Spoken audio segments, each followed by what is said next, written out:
সবাই স্লোগান হবে, কোন যে আসছে সবাইকে বুঝাতে হবে না, তাহলে কি স্লোগান হবে না?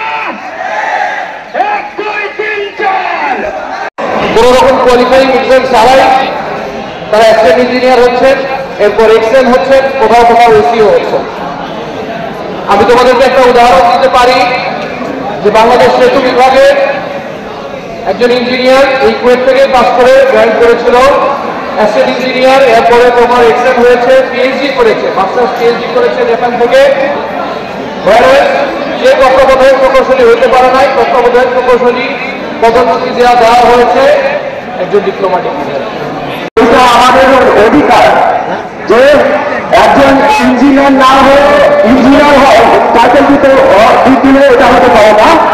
আবার একজন ব্যক্তি যে ফ্রিডম আছে যে কোনো জায়গায় যেতে চায়, কেন তাকে যেতে দেওয়া হবে না?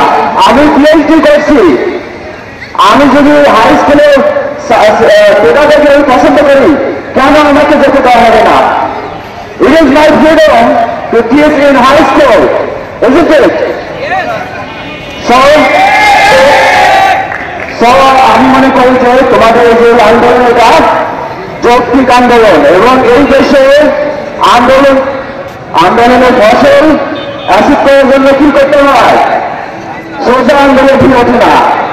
অতএব আমাদের এই আন্দোলনের ফসল অ্যাসিড করেই আমরা থাকতে হবে, এবং আমাদের এদের জন্য যদি আন্দোলন বাঁকা করতে হয় তাহলে আমাদের করতে হবে।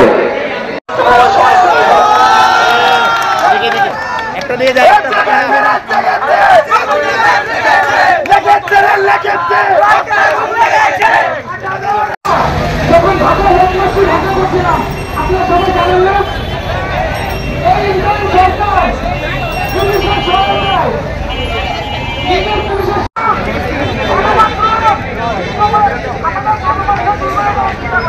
আমরা প্রত্যেকে আছে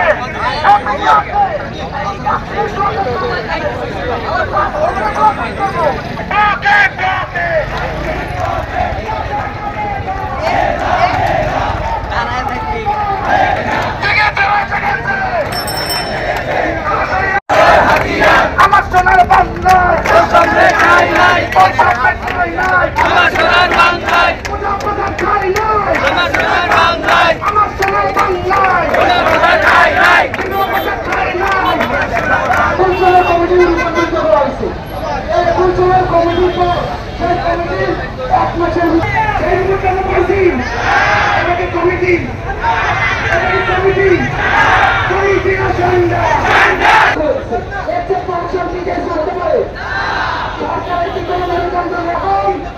আমরা চাই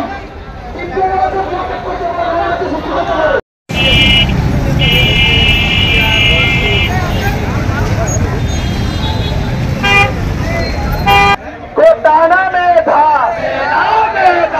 আরে কমিটি না সান্ডা, কমিটি না সান্ডা, এই কোটানা মেধা